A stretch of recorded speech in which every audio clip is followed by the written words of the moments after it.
दोस्तों आपको तो पता है कि फाइनल अकाउंट्स में सबसे बड़ी दिक्कत जो बच्चों को आती है, स्टूडेंट्स को, वो ये होती है कि उस फाइनल अकाउंट्स के प्रॉब्लम में जो एडजस्टमेंट्स दी हुई होती हैं उन्हें सॉल्व करने में उन्हें काफ़ी दिक्कत आती है। एडजस्टमेंट्स को समझने में और डिकोड करके फाइनल अकाउंट्स की प्रॉब्लम सॉल्व करने में दिक्कत आती है। तो ये एडजस्टमेंट्स कुछ इन्फॉर्मेशन दी हुई होती है हमें, जिसकी इफेक्ट हमें फाइनल अकाउंट्स के प्रॉब्लम में डालकर प्रॉफिट एंड लॉस और बैलेंस शीट में इफेक्ट लेनी पड़ती है। तो चलिए देखते हैं हमने यहाँ पर क्या टेक्स्ट लिख के रखा है। Adjustments in final accounts are the information given in the problem outside the trial balance। तो यहाँ पे कह रहे हैं कि ट्रायल बैलेंस जो है, ट्रायल बैलेंस के बाहर, आउटसाइड द ट्रायल बैलेंस जो इंफॉर्मेशन दी हुई होती है उसे हम एडजस्टमेंट्स कहते हैं, आउटसाइड द ट्रायल बैलेंस। अब इनसाइड द ट्रायल बैलेंस और आउटसाइड द ट्रायल बैलेंस, यहाँ दो आती हैं, इनसाइड और आउटसाइड। तो कुछ आइटम्स ट्रायल बैलेंस में होती हैं, कुछ आइटम्स या इंफॉर्मेशन जो है वो ट्रायल बैलेंस के बाहर दी हुई होती है। तो आउटसाइड ट्रायल बैलेंस का मतलब क्या और इनसाइड ट्रायल बैलेंस का मतलब क्या? इनसाइड ट्रायल बैलेंस का मतलब है कि जो आइटम वहां पे लिखी हुई है ट्रायल बैलेंस में, उसको अकाउंट्स में हमने कंसीडर कर लिया है, अकाउंट फॉर कर लिया है, अकाउंट्स में इसकी एंट्री पास कर ली है। पर आउटसाइड द ट्रायल बैलेंस मतलब इस आइटम की एंट्री अभी तक अकाउंट्स में नहीं हुई है और हमको अकाउंट्स में इसकी एंट्री करनी पड़ेगी, उसे कहते हैं आउटसाइड द ट्रायल बैलेंस। अभी तक अकाउंटेड नहीं है, नॉट अकाउंटेड। तो इसका मतलब जो भी इंफॉर्मेशन या एडजस्टमेंट हमें outside the trial balance the गई है, उससे हमें यह समझना है कि इन सारी चीजों के अकाउंट्स में अभी तक कोई भी एंट्री नहीं हुई है। हमें इसकी effect profit and loss account, balance sheet, trading account को मिलाकर हमें इसकी इफेक्ट ले लेनी है और ऐसे लेनी है ताकि डेबिट और क्रेडिट एस्पेक्ट जो है वो दोनों एस्पेक्ट्स रिकॉर्ड हो जाए। तो पहला पॉइंट तो खत्म हो गया। अब अगला पॉइंट क्या है देखते हैं। These information are not yet considered in accounts, thus we have to record both debit and credit aspects of the same। जो मैंने अभी कहा वही यहाँ पे लिखा हुआ है कि ये जो आउटसाइड द ट्रायल बैलेंस में जो इंफॉर्मेशन होती है वो अभी तक अकाउंट्स में रिकॉर्ड नहीं की गई है और हमें उसकी बोथ डेबिट और क्रेडिट एस्पेक्ट लेनी पड़ेगी ताकि हमारा जो बैलेंस शीट है वो फाइनली टैली हो जाए। अब आइए थर्ड पॉइंट देखते हैं क्या लिखा है। The accrual concept of accounts is the most important concept in understanding and decoding the effect of these adjustments in final accounts। तो आपको तो पता होगा कि अकाउंट्स में एक कॉन्सेप्ट होता है एक्रूअल कॉन्सेप्ट। इसके ऊपर पहले मैंने वीडियो बना रखी है, अगर आपको इसके बारे में नहीं पता तो आप वो वीडियो देख लीजिए। तो एक्रूअल कॉन्सेप्ट हमारे फाइनल अकाउंट्स चैप्टर का पिलर है। मतलब अगर किसी को एक्रूअल कॉन्सेप्ट को समझने में थोड़ी भी प्रॉब्लम है तो फिर फाइनल अकाउंट्स की प्रॉब्लम सॉल्व करने में उसे दिक्कत आ जाएगी। तो चलिए एक्रूअल का मैं एक छोटा सा इंट्रोडक्शन दे देता हूं। आप सबको पता है कि एक्रूअल कॉन्सेप्ट मतलब कि हमारी जिस पीरियड की हम अकाउंट्स बनाते हैं, पीरियडिसिटी कॉन्सेप्ट कहता है कि हम किसी पर्टिकुलर पीरियड की अकाउंट्स बनाते हैं और जिस पर्टिकुलर पीरियड की हम अकाउंट बना रहे हैं, मान लीजिए यहाँ से लेके यहाँ तक ये हमारा पूरा फिनेंशियल ईयर है, ये हम फिनेंशियल ईयर लिख लेते हैं यहाँ पर, और मान लीजिए कि ये 1 अप्रैल को स्टार्ट होता है और 31 मार्च को खत्म होता है। तो इस डेट से लेके इस डेट के अंदर जो भी खर्चे आपके हुए, एक्सपेंसेस, जो भी इनकम्स आपकी हुई, हमें बस वही को कंसिडर करना है अकाउंट्स में। इस पीरियड के पहले वाली और इस पीरियड के बाद वाली अगर कोई भी खर्चे होंगे तो हमको उन्हें कंसिडर नहीं करना है। बस यही एक्रूअल कॉन्सेप्ट कहता है। If the expense is related to the financial year, then we will consider that expense, or if any income is related to the financial year, then we will consider it income in our financial statements for this particular financial year। और अगर इससे बाहर का कुछ है, इस financial year के बाहर का, मान लीजिए इस पीरियड का या यहाँ का कुछ है, तो इसे हम अकाउंट्स में कंसिडर नहीं करेंगे अपने एक्सपेंसेस और इनकम्स में। इस साल के एक्सपेंसेस और इनकम्स में कंसिडर नहीं करेंगे। तो चलिए ये तीनों पॉइंट्स हो गए, अब आगे देखते हैं। तो बेसिकली इस वीडियो में हम करने ये वाले हैं कि हम कुछ कॉमन एडजस्टमेंट्स जो फाइनल अकाउंट्स में हमारे पास आती हैं, देखने को मिलती हैं प्रॉब्लम्स में, जिसमें बच्चे अटक जाते हैं, उनको यहाँ पे डिस्कस कर लेंगे कि अगर हमारी फाइनल अकाउंट्स की प्रॉब्लम में इनमें से कोई भी एडजस्टमेंट दी हुई हो तो उसे कैसे टैकल करना है। तो मैंने यहाँ पर कुछ सारी एडजस्टमेंट्स लिस्ट करके रखी हुई हैं, चलिए देखते हैं कौन कौन सी है। तो सबसे पहले हो गई आपकी क्लोजिंग स्टॉक। उसके बाद है prepaid expenses, expenses paid in advance. उसके बाद है outstanding expenses, expenses due to be paid. Accrued incomes है, प्री रिसीव्ड इनकम्स है, डेप्रिसिएशन या appreciation of assets, bad debts, reserve provision for bad and doubtful debts, reserve provision for discount on debtors, interest on capital, interest on drawings, goods distributed as free sample, goods used by proprietor for personal use, goods destroyed by fire with and without insurance claim, goods sent for sale on approval basis और private goods of proprietor sold in business। तो ये सारी adjustments को हम point by point एक एक करके discuss करेंगे। अब सारी एडजस्टमेंट्स को अगर मैं एक वीडियो में डिस्कस करने जाऊं तो वीडियो काफी लंबा हो जाएगा, इसलिए मैं वीडियो को पार्ट बाय पार्ट अपलोड करूंगा।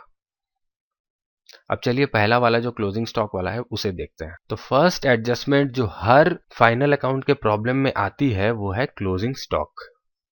अब क्लोजिंग स्टॉक जो है ये क्या होता है, मान लीजिए ये आपका फिनेंशियल ईयर है, ये इसकी ओपनिंग डेट है 1/4/2016 मान लीजिए, और ये क्लोजिंग डेट है 31 मार्च 2017। तो क्लोजिंग डेट में, ये क्लोजिंग डेट है, क्लोजिंग डेट में जो आपकी स्टॉक होगी, इस डेट में आपकी स्टॉक की जो वैल्यू होगी इसे हम क्लोजिंग स्टॉक कहते हैं। अब स्टॉक माने क्या, स्टॉक माने आप सबको पता है कि जिस भी बिजनेस में हम जो सामान खरीदते और बेचते हैं, जिस चीज की ट्रेडिंग करते हैं, अब जैसे किराने की दुकान वाला राशन का सामान बेचता है तो उसके लिए राशन का सामान ही उसका स्टॉक है, कंप्यूटर्स की दुकान वाला कंप्यूटर हार्डवेयर के सामान बेचता है तो उसके लिए कंप्यूटर हार्डवेयर का सामान ही उसका स्टॉक। तो किसी भी बिजनेस के फाइनेंशियल ईयर के, ये फाइनेंशियल ईयर है, इसके क्लोजिंग डेट में जो भी आपकी स्टॉक पड़ी हुई है जो अभी तक बिकी नहीं थी और उसकी वैल्यू जो होगी वो हम क्लोजिंग स्टॉक उसे बोलते हैं। तो क्लोजिंग स्टॉक आप बोलेंगे कि ट्रायल बैलेंस के बाहर ही क्यों दिया हुआ होता है, तो सबसे पहली बात यह है कि क्लोजिंग स्टॉक ट्रायल बैलेंस के बाहर ही जनरली दिया हुआ होता है क्योंकि 31 मार्च 2017 तक की अकाउंट्स को बनाते समय हमें क्लोजिंग स्टॉक का वैल्यू पता नहीं होता है, क्योंकि जनरली स्टॉक की वैल्यू जो है वो फिजिकल वेरिफिकेशन से ली जाती है। फिजिकल वेरिफिकेशन मतलब बिजनेस का जो ओनर है वो एक एक करके अपने सामान की गिनती करता है, फिर उसकी वैल्यू करता है, उसके बाद उसको पता चलता है कि क्लोजिंग स्टॉक की फिगर कितनी है। तो ये प्रोसेस करते करते उसे 2-3 दिन और यहाँ पे लग जाते हैं, 2-3 दिन एक्स्ट्रा लग जाते हैं। मान लो 4 तारीख को, 4/4/2017 को उसे पता चली कि उसकी क्लोजिंग स्टॉक की कितनी वैल्यू है, तो उसने इन 3 दिनों में जो सेल परचेस की थी इस वैल्यू से एडजस्ट करके वो इस डेट में जो वैल्यू था वो वैल्यू निकाल लेता है। तो इसीलिए 31/3 के या 31 मार्च के ट्रायल बैलेंस में क्लोजिंग स्टॉक का वैल्यू जनरली हमें पता नहीं होता है, क्योंकि पता करने में 2-4 दिन एक्स्ट्रा लग जाते हैं। कभी कभी आपने ये देखा होगा कि क्लोजिंग स्टॉक जो है ये कभी कभी आपके ट्रायल बैलेंस में दिया हुआ रहता है। कुछ कुछ प्रॉब्लम्स में ये भी हम देखते हैं कि क्लोजिंग स्टॉक की वैल्यू इटसेल्फ ट्रायल बैलेंस में दी हुई होती है। इसका मतलब क्या, अगर क्लोजिंग स्टॉक की वैल्यू इनसाइड ट्रायल बैलेंस है तो इसका मतलब है कि 31 मार्च के जो क्लोजिंग स्टॉक का वैल्यू था वो हमने पता लगा लिया था ट्रायल बैलेंस बनाने से पहले।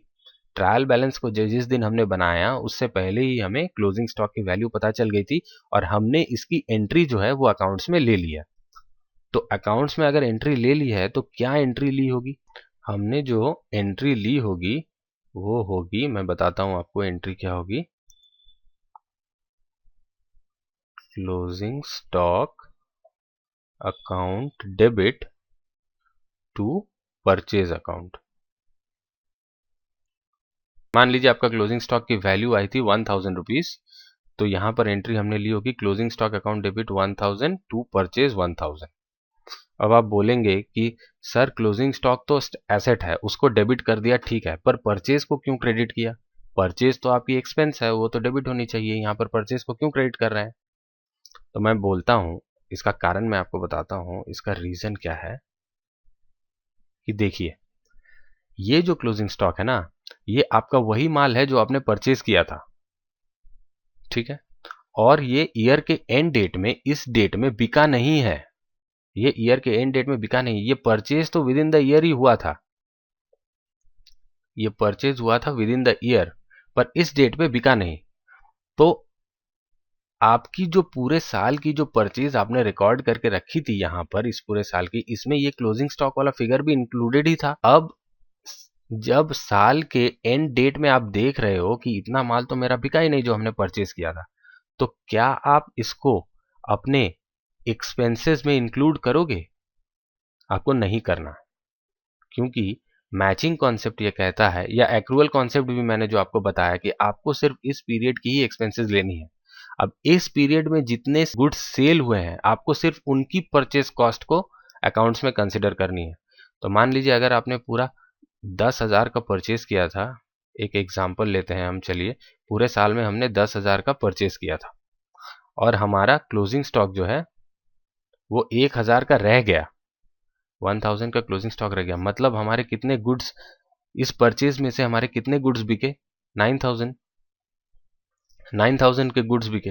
मान लीजिए ये 9,000 के गुड्स की जो सेल की हमने वो 9,500 रुपए में की। तो अगर आपको सही सही प्रॉफिट निकालना है तो आपको ट्रेडिंग अकाउंट में यहाँ पर सेल्स 9,500 लेनी पड़ेगी, और यहाँ पर अगर आप परचेज को 10,000 ले लेंगे तो आपको यहाँ पे लॉस आ जाएगी, प्रॉफिट नहीं आएगी। लेकिन एक्चुअली में आपने 9,000 का सामान 9,500 में बेचा है, मतलब आपने 500 रुपए प्रॉफिट अर्न किए हैं। तो इसीलिए आपको ये जो परचेज है इसे 10,000 नहीं बल्कि 9,000 में शो करना पड़ेगा। तो इसीलिए जब हमें क्लोजिंग स्टॉक की फिगर पता हो जाती है ट्रायल बैलेंस बनाने से पहले, तो हम ये एंट्री पास करते हैं ताकि हमारे सारे साल की जो परचेज है वो उतने अमाउंट से एडजस्ट हो जाए जितनी हमारी इस साल में बिक्री नहीं हुई है। तो इसका मतलब जहां पर क्लोजिंग स्टॉक ट्रायल बैलेंस में दिया हुआ होता है, उस सिनेरियो में परचेज जो होता है ट्रायल बैलेंस में जो दिया हुआ रहता है वो एडजस्टेड परचेज होता है।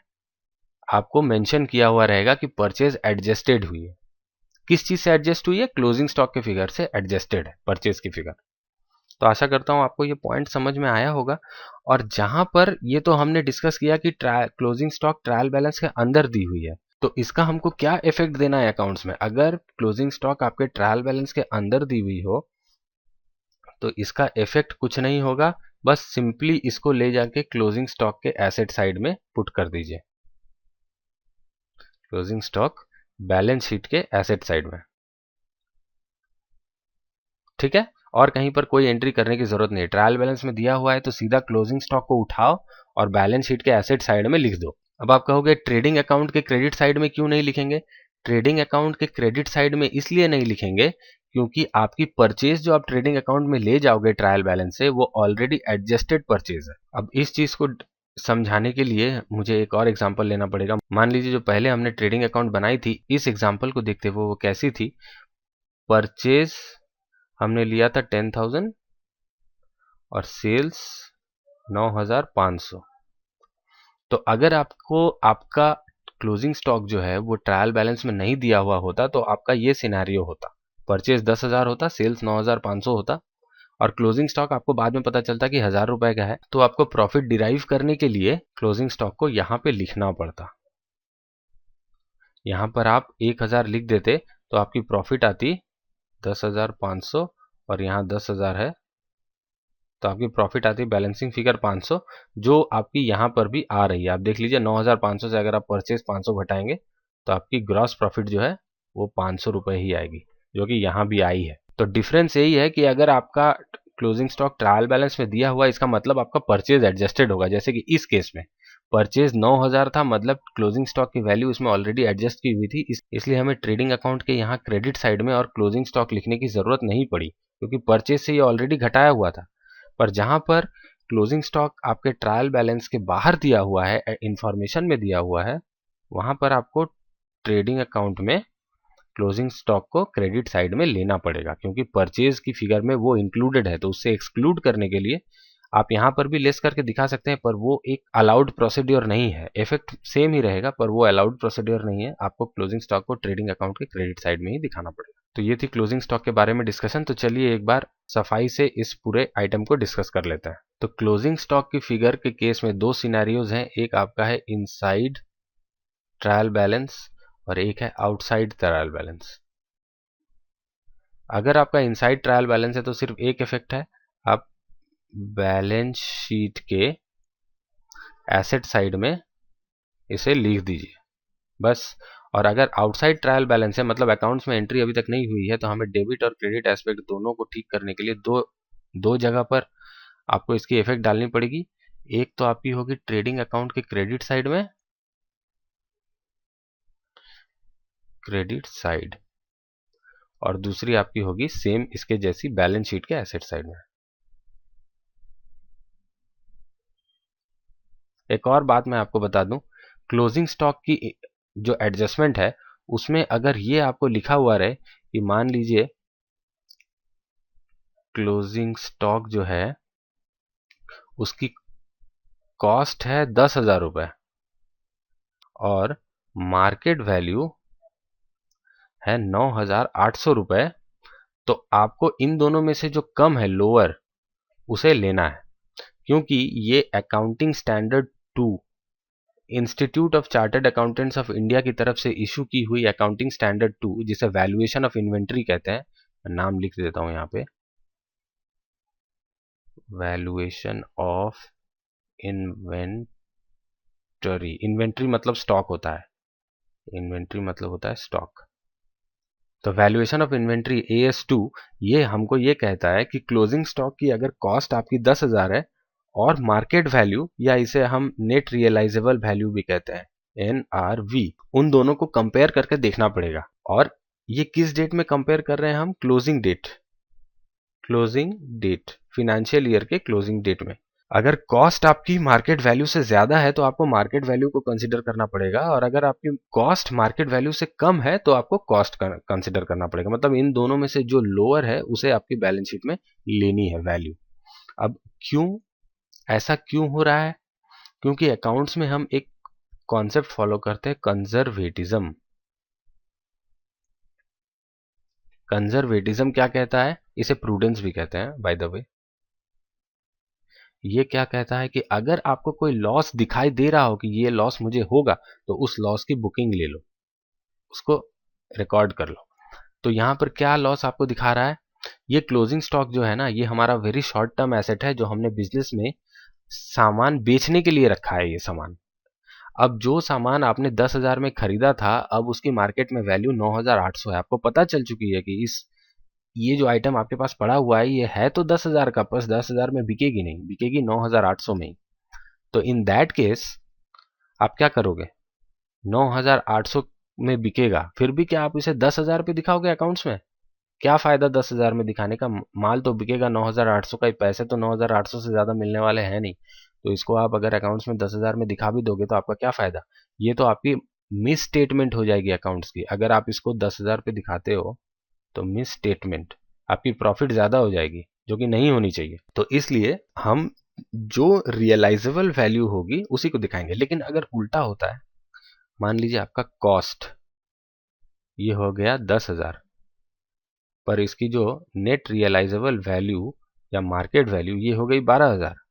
आपको पता है कि मेरा माल तो है 10,000 का, पर मार्केट में ये 12,000 में आराम से बिक जाएगी। तो आप कौन सा लोगे बताओ? हिसाब से तो हमें नेट रियलाइजेबल वैल्यू ये वाली लेनी चाहिए, लेकिन हम ये नहीं लेंगे, हम कॉस्ट ही लेंगे। क्योंकि फिर ये कंजर्वेटिज्म या प्रूडेंस का प्रिंसिपल आ गया आपके पास। ये कहता है कि कोई भी लॉस अगर आपको एंटिसिपेटेड भी है, मैंने आपको दिखाई दे रही है कि लॉस है, तो उसे कंसिडर करो। पर कोई प्रॉफिट जो एंटिसिपेटेड है, सर्टेन नहीं है, अभी तक श्योर नहीं है कि प्रॉफिट कमा ही लिया, अभी सिर्फ लग रहा है कि प्रॉफिट हो जाएगा, 10,000 का माल है लेकिन 12,000 में बिक जाएगा, लग रहा है कि प्रॉफिट है, तो उसे रिकॉर्ड नहीं करना है, उस प्रॉफिट को कंसिडर नहीं करना है। आपको सिर्फ कॉस्ट को ही यहां पर कंसिडर करना है। कि कंजर्वेटिज्म कहता है कि लॉस है तो रिकॉर्ड करो, प्रॉफिट है तो रुको, पहले प्रॉफिट कमा लो तब रिकॉर्ड करो।